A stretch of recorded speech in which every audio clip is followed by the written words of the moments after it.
What's up, folks? So today I wanted to get on here and talk about my day fishing yesterday. So if you're not new, I'm Jay. I'm a digital fisherman. I like to go fishing everywhere. I like to share what I know, what works for me, and how I do good, bad, or indifferent. It's on the real fishing with Jay, man. So yesterday I went fishing at Berryessa, and we had a storm coming in. And what happens is I wanted to get out there and I wanted to catch some fish for a few hours before the storm came in. And I got a little late start, but as I got on the water, it started raining, right? Which is fine because I had gear and all that good stuff to deal with the water. But right now we're in a transitional stage, so that means that the weather's changing, it's getting colder, and the fish will react differently. So what bass will do is they will load up before the wintertime, and they'll chase those bait fish, which get more activated as the cooler water comes in. They'll load up on them, and then they'll go to deeper water for the wintertime. So they could be anywhere. They could be all over the place because what it is the bait fish will go to shallow water. The bass will chase them up there, and there's all kinds of water columns. So you can catch them from top water to mid-range to 30, 40 foot. It depends on what stage that group of fish are in, because different schools will migrate differently. You know what I mean? So anyway, I went out there and I went fishing around when it was it was cold, it was raining, and I was trying to figure out what I want to do. So I started off with top water and try to throw around shallow because I figured they might be up in the back of the coves and all that good stuff. Tried that for a little bit and didn't find any there. Then I used a swim bait to try and do the mid column because I started at the top. I wanted to go to the mid column, and then I was going to work the bottom. So I started a little nice little swim bait, and it's the new Mag Shad swim bait that I have. It works really good. It works really great. I cast it out, let it sink down 2 feet, 5 feet, 10 feet, and just slow rolled it, trying to find and locate fish. But the area I was at didn't really have a lot of action. So then I went to Sinkos, and I went to drop shotting, robo worm, and just tried all of the different water colors. I did end up catching one bass, but I was actually fishing for crappie at the time. I caught him on a little crappie jig. It was about 6-7 inches, and that was it for the day because it was raining, and I was trying to figure out where and what they were doing and all that stuff. And then, so in this time of year, the bass are changing, and they're moving. They're getting ready to load up for the winter, and they're going to go to deeper water, right? And when the water gets colder, the bait fish wake up and they move to shallow water, and so that comes into play as well. And then you want to make sure that you're using different techniques. You can use and try and start shallow, because a lot of times they'll be in those back coves, and those bait fish will be up shallow. Start there, then work your way down the water columns. So, like I said, I started top water, did some poppers, did some whopper ploppers, did some buzz bait, and then I went from there to the swim bait.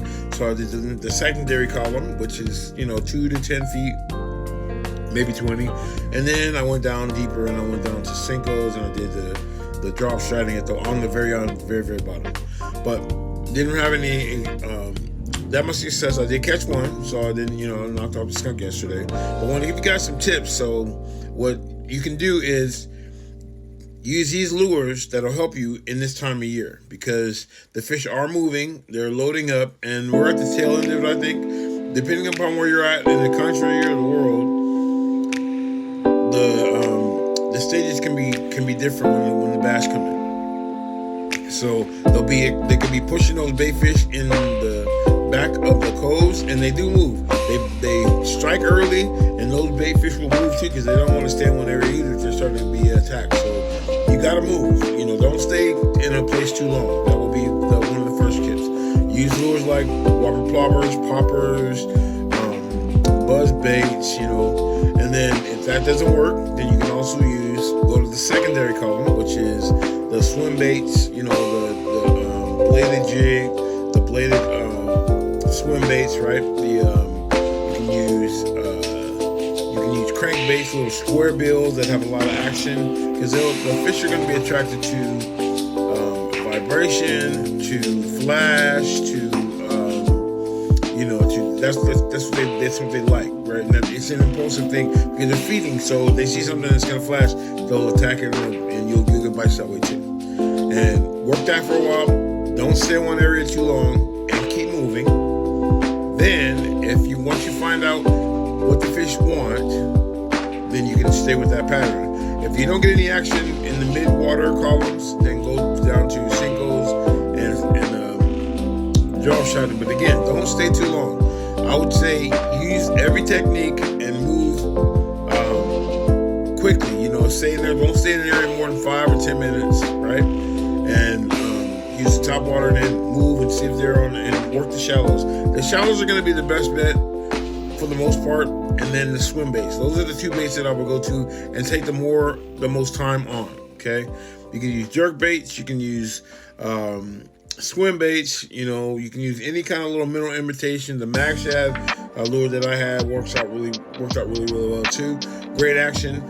The fish just weren't there, and it imitates the bait fish that they're feeding. Okay, that's what I would do. So those are the things, and then if after you've moved a couple times and you're using a lot of top water, you don't get any action and nothing chasing it or no false strikes or anything like that, use that swim bait. And then what you can do with the swim bait is you can start cast and reel in right away. And you can always work the top water with that swim bait. You can just cast, and as soon as it hits the water, you start cranking. That'll keep it right there in the 1 or 2 foot. Or you can cast out. You can let it sink for about 3 or 4 seconds, and then you can start cranking in. That's another thing. Or you can wait a little longer, or you can jerk the swim bait, or you put a jerk bait on and use that same technique on the surface, or 2 to 3 feet, or maybe 5 to 10 feet, and use that.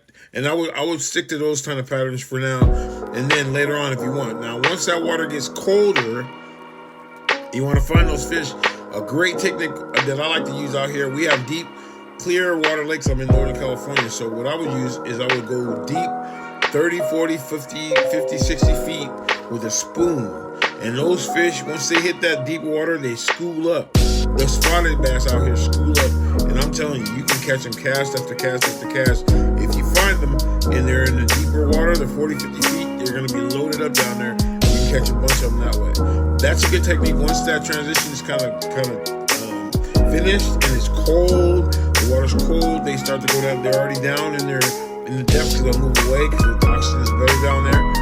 Then you can use a spoon or a little minnow imitation. Just drop it all the way down and jerk that jig up and down like this, and you'll have real good success in those deep waters. So that's my advice for you. Because yesterday I tried top water, I tried the middle column, I tried sinkles, I tried drop shotting, and just didn't get any kind of action at all. But then I had a conversation with a man who got off the lake at the same time I did. He was on a bass boat. He was flying around. Him and his wife were fishing, and this is how he caught it. He caught one on the top water. His wife caught one in the outside of the grass area, right? Because there's still grass this time of year. The weather's just now starting to change. And then he caught one in 50 foot of water. So that tells you that you can catch it from the surface to the bottom this time of year. So just keep that in mind. Make sure that you try those techniques I was telling you. Top water, use ploppers, top water baits, or you can use a swim bait right away. And then you can also use bladed jigs, bladed swim baits, and use those in the middle column. And then use those two spinner baits, jerk baits, square bills. Those things can work out good. And then at the end of it, once the weather changes, you can go down to Carolina rigs, and you can use those spoons in deeper water. And shaky head jigs will work too. So these are the techniques you can use this time of year for transition. Just help you. Share this live out. Share this information out, and stay tuned because I'll have more information for you. In the meantime, I'm Jay, the Digital Fisherman. Thanks again for watching, and have a great and powerful day.